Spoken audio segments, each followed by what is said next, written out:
우리 옆에 있는 분들하고 인사하겠습니다. 사랑하고 축복합니다. 네, 사랑하고 축복합니다.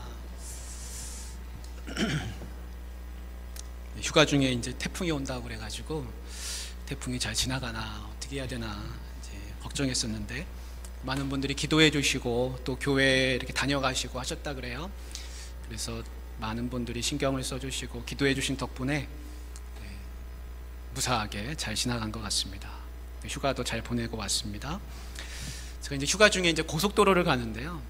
고속도로에 제가 가는 그 차선은 이제 쌩쌩 달리는데 그 중앙 분리대 넘어서 그 반대쪽 차선은 얼마나 길이 막히는지 차가 움직이질 않는 겁니다. 그래서 이제 몇 킬로를 한참을 내려가는데 여전히 계속 막혀 있고 더 한참을 내려가니까 이제 차들이 그 앞에가 이제 막히는 줄 모르고 계속 이제 달려오는 것이죠. 그래서 속으로 이제 드는 생각이, 야, 저 차들은 저 앞에가 그렇게 꽉 막힌 줄 모르고 저렇게 지금 달리고 있는데 참 말이라도 좀 해주면 좋겠다, 그런 생각이 들었습니다. 근데 이제 아무 말도 뭐 전할 수는 없죠. 그러다가 이제 예수님 생각이 났습니다. 여러분, 우리는 예수님이 오신 그 길을, 예수님은 하늘에서 이 땅으로 내려오셨는데 우리는 아직 하늘로 올라가지 않았지 않습니까? 예수님은 하나님으로부터 보냄을 받아서 하늘나라 소식을 이 땅에 가지고 오셨는데 얼마나 전하고 싶으시겠습니까?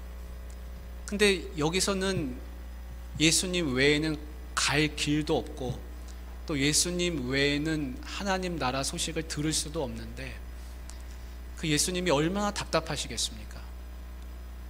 그래서 아마 우리는 성경을 통해서, 말씀을 통해서 그 하나님께서 예수님을 통해서 전하시고자 하셨던 그 말씀이 우리에게 잘 들려와야 할 줄로 믿습니다. 성경은 복음을 전파하는 책입니다. 그래서 창세기 1장 1절을 이제 피면은 기쁜 소식이 나오는 겁니다. 그 기쁜 소식이 뭡니까? 태초에 하나님이 천지를 창조하시니라.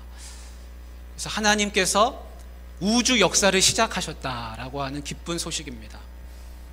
우리가 또 신약성경 마태복음을 탁 피면은 아브라함과 다윗의 자손 예수 그리스도의 계보라, 그렇게 하면서 예수님이 이 땅에 태어나신다라는 소식이 있습니다. 마가복음을 피면 어떻습니까? 하나님의 아들 예수 그리스도의 복음의 시작이라, 복음이 시작되었다, 그렇게 선포하고 있습니다. 성경은 어디를 피든지 다 기쁜 소식입니다. 왜 그렇습니까? 그게 하나님 나라 소식이고 예수님이 이 땅 가운데 전파하려고 하시는 말씀이기 때문에 그렇습니다. 예수님은 이 땅에 오신 이유가, 목적이 분명합니다. 좋은 소식 전하러 오셨습니다. 성경은 좋은 소식으로 도배가 되어 있습니다. 성경을 읽고 밥을 먹으면 기쁜 겁니다. 아, 하나님께서 일용할 양식을 주셨구나. 성경을 읽고 아침에 일어나면 기쁜 겁니다. 아, 하나님이 오늘 하루를 나에게 주셨구나.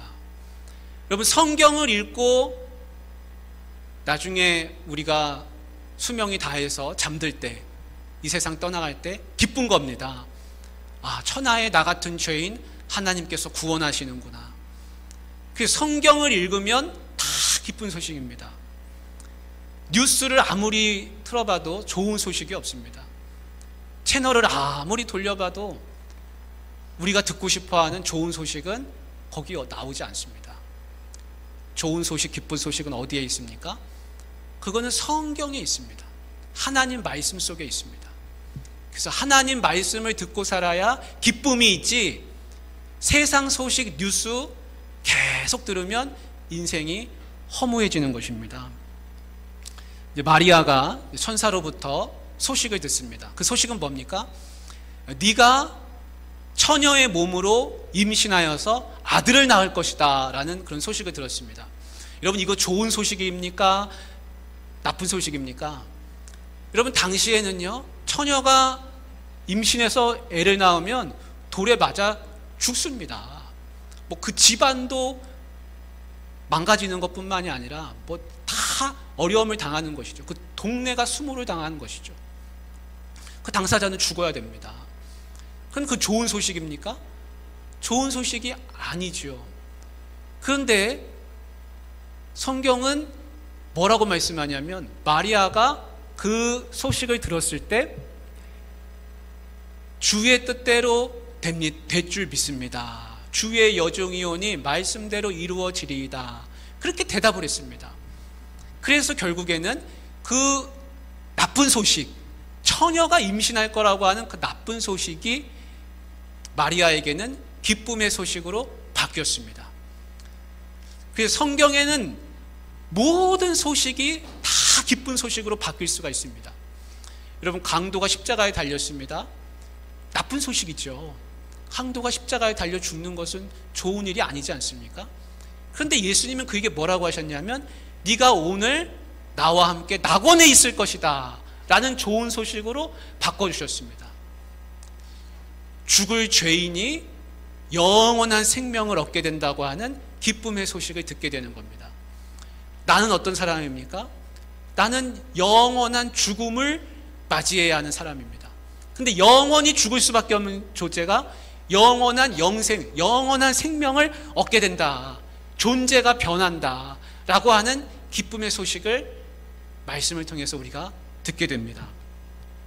심판받아야 할 사람이 구원받는 겁니다. 그 성경을 읽으면 모든 것이 다 좋은 소식이 되는 줄 믿습니다. 근데 살다 보면 좋은 소식만 있는 게 아니죠.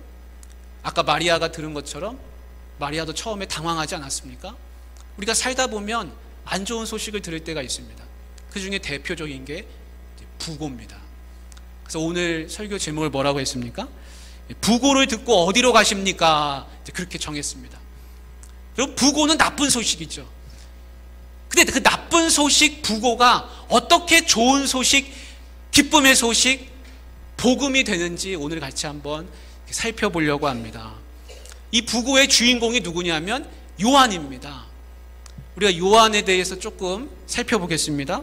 여러분, 요한의 인생의 목적은 뭐냐면 예수 그리스도의 오실 길을 준비하는 겁니다. 요한은 인생의 목적, 사명이 분명합니다. 요한은 광야로 갔습니다. 거기서 라디오 전파 기지국을 하나 세웠습니다. 거기서 뭐 하느냐? 백성들에게 광야로 나오라, 회개하라, 천국이 가까이 왔느니라. 거기서 그렇게 전파하는 것입니다. 소리를 칩니다.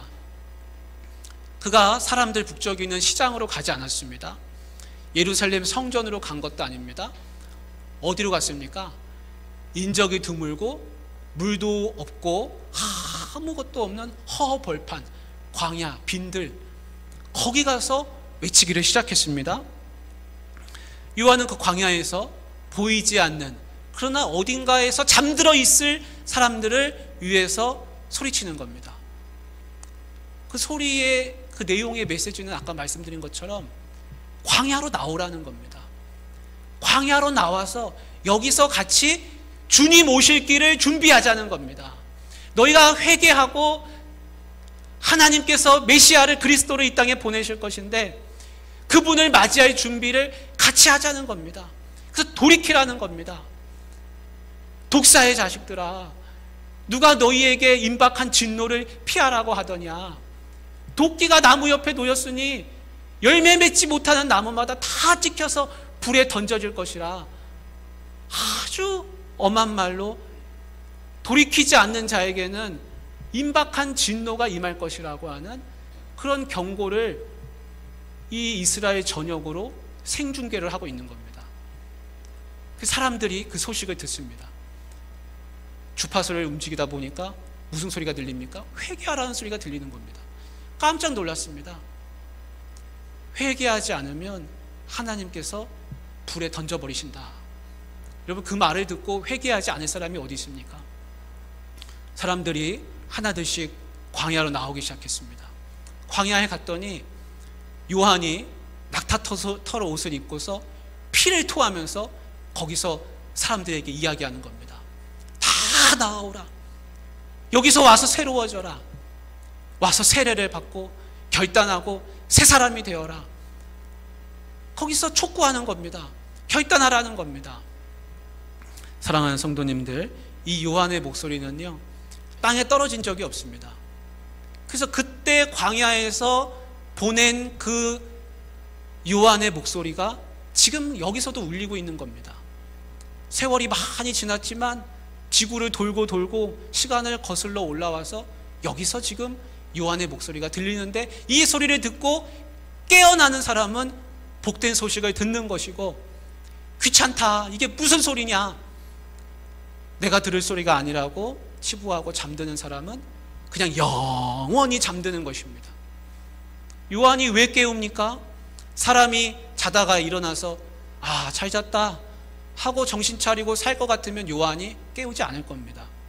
그런데 사람이 그렇게 깨어나지 않습니다. 그냥 영원히 잠드는 겁니다.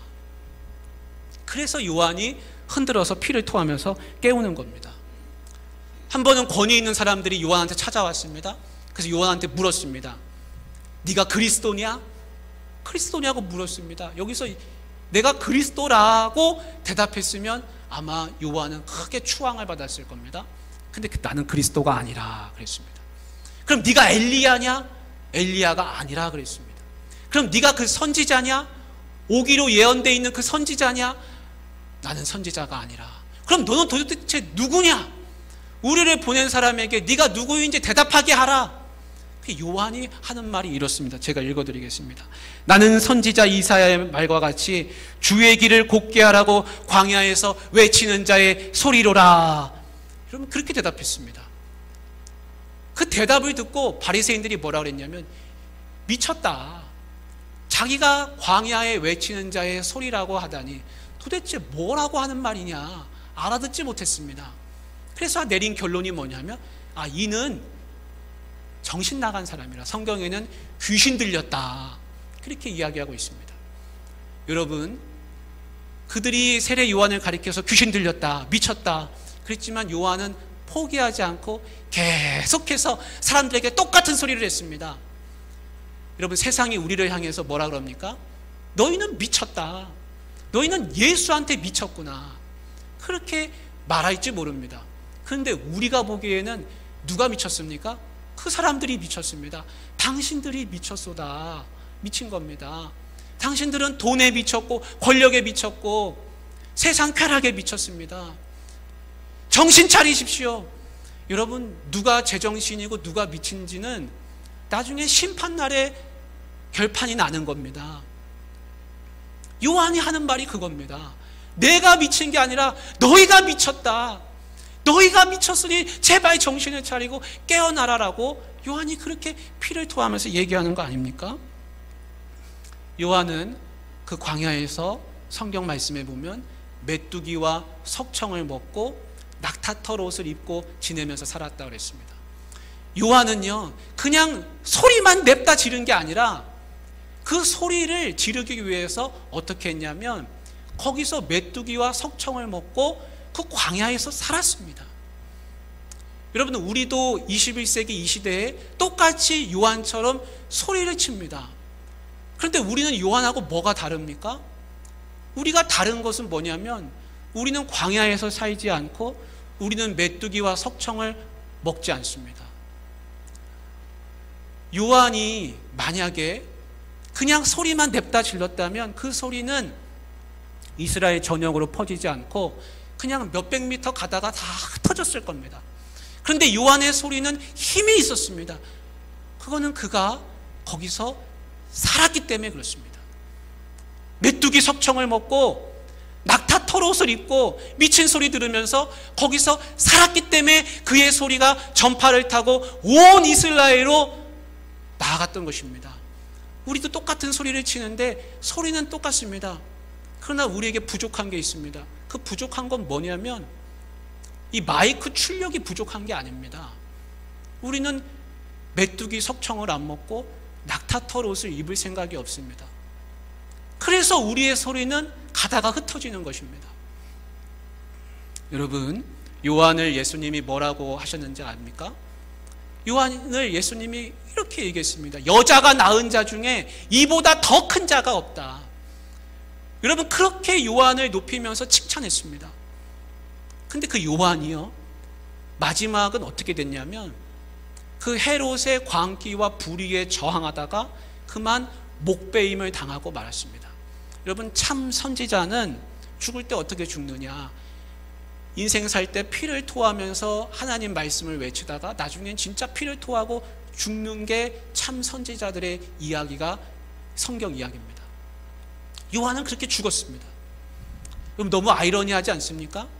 자기가 외칠 때에는 예수 그리스도가 오신다, 그리스도가 이 땅에 오신다, 기쁜 소식을 전하면서 우리 다 같이 그리스도의 오실 길을 맞이합시다, 길을 닦읍시다, 광야로 나오십시오, 거기 있으면 준비가 안 되니까 광야로 오십시오, 그렇게 하고 기쁜 소식을 외쳤는데 자기가 인생 말년에는 참수형을 당해서 죽은 겁니다. 너무나 슬픈 소식 아닙니까? 그런데 여러분, 이 슬픈 소식을 듣고 예수님이 어떻게 반응하셨는지를 우리가 묵상하게 됩니다. 요한이 죽었습니다. 예수님이 어떻게 하셨습니까? 그 다음에 요한의 시신이 있는 곳으로 얼른 가서 거기서 슬퍼하며 울며 그를 애도하며 그의 빈소를 찾아가는 게 아닙니다. 성경에 그런 말씀이 없습니다. 예수님은 어디로 가셨냐면 예수님은 빈들로 가셨다. 오늘 성경에 그렇게 말씀하고 있습니다. 이 빈들이라고 하는 말이 에레모스라 이렇게 하는데 그 뜻이 뭐냐면 빈들, 광야, 벌판, 황무지, 여러분 그런 뜻입니다. 예수님은 왜 요한이 죽었는데 왜 황무지, 벌판, 광야로 빈들로 가셨습니까? 여러분 잘 한번 생각해 보십시오. 요한이 어디에서 살았습니까? 요한이 산 곳은 광야였습니다. 황무지였습니다. 빈들이었습니다. 예수님은 부고를 듣고 어디로 가셨냐면 요한이 살던 곳으로 가셨습니다. 요한이 살던 삶의 자리, 그 삶의 현장 속으로 찾아 들어가셨다는 겁니다. 사랑하는 우리 성도님들, 우리도 부고를 들을 때가 있습니다. 여러분은 부고를 듣고 어디로 가십니까? 예수님은요, 그 요한이 살던 삶의 현장으로 찾아가셨다는 겁니다. 거기서 뭐 하셨겠습니까? 요한아, 네가 먼저 세상을 떠났구나. 네가 그렇게도 평생을 나를 위해서 내가 올 길을 닦으면서 광야에서 메뚜기 먹고 석청 먹고 낙타털 옷을 입고 추위와 더위와 싸우면서 지냈는데 네가 먼저 세상 떠났구나. 요한아, 미안하다. 나도 십자가 지고서 마지막까지 네가 간 길을 갈 것이다. 예수님이 그렇게 하지 않으셨겠습니까? 여러분, 예수님이 이 황무지 벌판에서 요한을 기억하셨습니다. 그런데 그때 아주 뜻밖의 일이 일어나게 됩니다. 그게 뭐냐면 이 오병이어의 사건이 일어나는 겁니다. 많은 사람들이 예수님이 가셨다고 하는 그 황무지 벌판으로 벌떼같이 많은 사람들이 나오더라는 겁니다. 예수님은 배를 타고 가셨습니다. 배를 타고 가셨으니까 직선으로 가셨겠죠. 근데 그들은 돌고 돌아서 이 마을 저 마을, 거기서 많은 사람들이 예수님을 찾아서 황무지, 여러분 광야, 벌판으로 찾아왔습니다. 여러분 잘 한번 생각해 보십시오. 이거는 누가 꿈꾸던 모습입니까? 세례 요한이 그토록 꿈꾸던 일이었습니다. 나와라, 광야로 나와라. 우리 같이 오실 길을 준비하자. 그렇게 외칠 때 사람들은 뜨뜻미지근했습니다. 그런데 예수님이 요한을 추모하며 그 삶의 현장인 광야로 들어가셨을 때 많은 사람들이 마치 생명수를 찾아 헤매이듯이 그 광야에 예수님을 만나기 위해서 온 겁니다. 사랑하는 우리 성도님들, 그 많은 사람들이 요한의 부고 때문에 광야로 왔다고는 할 수 없을 겁니다. 그들은 자신의 피로를 채우기 위해 왔습니다. 그러나 그들이 왜 왔습니까? 예수님 만나러 온 겁니다. 예수님 만나야 살 것 같으니까 그래서 찾아온 겁니다. 부고는 슬픈 소식이었지만 그 부고가 다시금 기적을 만들고 있는 모습을 봅니다. 여러분, 우리는 오병이어를 생각하면 다섯 떡과 2마리의 물고기로 5,000명을 먹인 게 기적이라고 생각하지만, 사실 말씀을 잘 읽어보면 진짜 기적은 뭐냐면 그 수많은 사람들이 광야로 나온 게 더 큰 기적 아닙니까? 아니, 생명수가 목이 마르고 먹을 것을 찾고 싶으면 마을로 찾아 들어가야 되지, 왜 그 광야 황무지 그 빈들로 나옵니까? 그것이 진짜 기적입니다. 그런데 그 기적은요, 갑자기 일어난 게 아니라 요한이 그토록 피를 토하면서 외쳤고, 그러다가 죽었고, 예수님이 그 요한을 기억하기 위해서 빈들로 가시니까 그러한 기적이 일어나더라는 겁니다. 그 빈들은요, 즉시로 수많은 병자들로 인해서 난민 캠프촌이 됐습니다. 거기서 예수님은 병자들을 고치시고, 네 죄가 사함받았다 용서해 주시고, 마음이 허한 자에게 용기를 주시고, 고민하며 방황하는 자에게 상담해 주시고, 길을 안내하시고, 그들을 위해서 기도해 주셨습니다. 울고 있는 사람 눈물 닦아 주셨습니다. 아픈 사람들 일으켜 세워 주셨습니다. 머리 아픈 사람 머리에 안수기도 해주시고, 어린아이들 그들을 축복해 주셨습니다. 여러분, 예수님은요, 거기 나온 그 수많은 사람들, 어른들만 5,000명이니까 어린아이 여자들 하면 수만 명이 될 텐데, 우리 잼버리 한번 보십시오. 그 땅에 그 허벌판에 여러분 수만 명이 그렇게 그 벌판에 그 땡볕에 그러고 있지 않습니까? 그 보기만 해도 안쓰러운데, 여러분, 이 사람들이 이 빈들의 황무지로 나온 것을, 자진해서 나온 것을 생각해 보십시오. 예수님이 그들을 얼마나 아끼셨겠습니까? 얼마나 위로해 주시고, 거기서 얼마나 치유하시고 고쳐주셨겠습니까? 예수님은 부고를 듣고 어디로 가십니까? 그가 살던 삶의 자리 현장으로 들어가셨다는 겁니다. 얼마 전에 초등학교 교사가 숨을 거뒀습니다. 그 부고를 들은 사람들은 어떻게 했습니까? 학교 현장을 찾아가서 학교 운동장 울타리를 붙잡고 우는 사람들도 있었습니다. 어떤 사람들은 학교 앞에 찾아가서 헌화를 했습니다. 어떤 분들은 지금도 길거리와 광장으로 나가서 학교 현장을 새롭게 하기 위해서 거기서 목소리를 높이면서 외치고 있습니다. 부고는 슬픈 소식입니다. 그러나 그 부고 슬픈 소식을 듣고 누군가의 삶의 자리 현장으로 들어가면 거기가 오병이어의 기적이 일어나는 곳이고, 거기가 다시금 기쁜 소식이 피어오르는 자리가 되는 것입니다. 사랑하는 우리 성도님들, 여러분은 부고를 듣고 어디로 가십니까? 예수님한테는 그 빈들이 세례 요한을 위한 장례식장이었습니다. 우리는 다 부고를 들었습니다. 무슨 부고를 들었습니까? 예수님이 나를 위해 죽으셨다는 부고를 들었습니다. 아, 예수님이 나 때문에 죽으셨구나. 십자가에 죽으신 게 나 때문이구나. 그가 찔림은 우리의 허물 때문이요, 그가 상함은 우리의 죄악 때문이라. 그가 징계를 받음으로 우리는 평화를 누리고, 그가 채찍에 맞음으로 우리는 나음을 받았도다. 아, 예수님이 징계받고 채찍 맞으시고 그렇게 된 것은 다 누구 때문이냐? 다 나 때문이라는 겁니다. 그거는 너무나 슬픈 소식 아닙니까? 그런데 그 슬픈 소식이 나한테 오니까 기쁜 소식, 구원이 됐습니다. 구원의 소식이 되었습니다. 왜 그렇습니까? 예수님이 내 삶의 자리로 찾아오셨기 때문에 그런 것입니다. 내가 예수님의 부고를 들었을 때 여러분 어디로 가시겠습니까? 저는 예수님의 부고를 들으면 목사이기에 교회가 가장 오고 싶습니다. 저한테 예수님의 부고를 듣고 찾아가고 싶은 예수님의 그 삶의 현장은, 자리는 어디냐면 교회입니다. 왜냐하면 교회가 예수님의 피가 묻어있기 때문에 그렇습니다. 교회가 예수님이 죽으신 무덤입니다. 교회가 예수님이 부활하신 부활 장소이고, 예수님이 하늘로 승천하신 그 승천 장소입니다.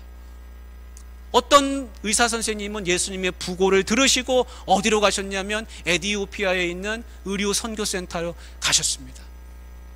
어떤 분은 예수님의 부고를 들으시고 내가 이렇게 살면 안 되지, 예수님이라는 분이 나를 위해 죽으셨는데 내가 이렇게 살면 안 되지 하고 방치해뒀던 가정으로 돌아갔습니다. 우리는 다 부고를 듣고 어디로 가야 되냐면 예수님을 더 잘 기억할 수 있는 곳으로 가야 됩니다. 거기가 어딥니까? 어떤 분은 거기가 직장일 수도 있고, 어떤 분은 가족의 곁일 수도 있고, 어떤 분은 나와 싸우고 다퉜던 그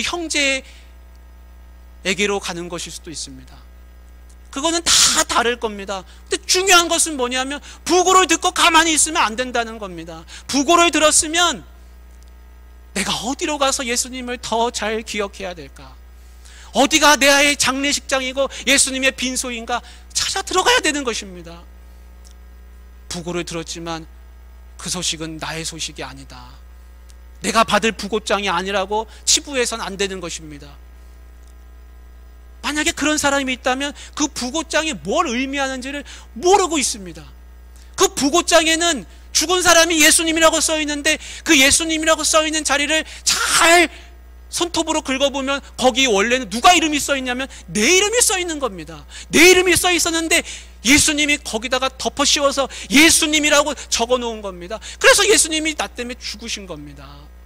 그 부고장은 주인공이 누구냐?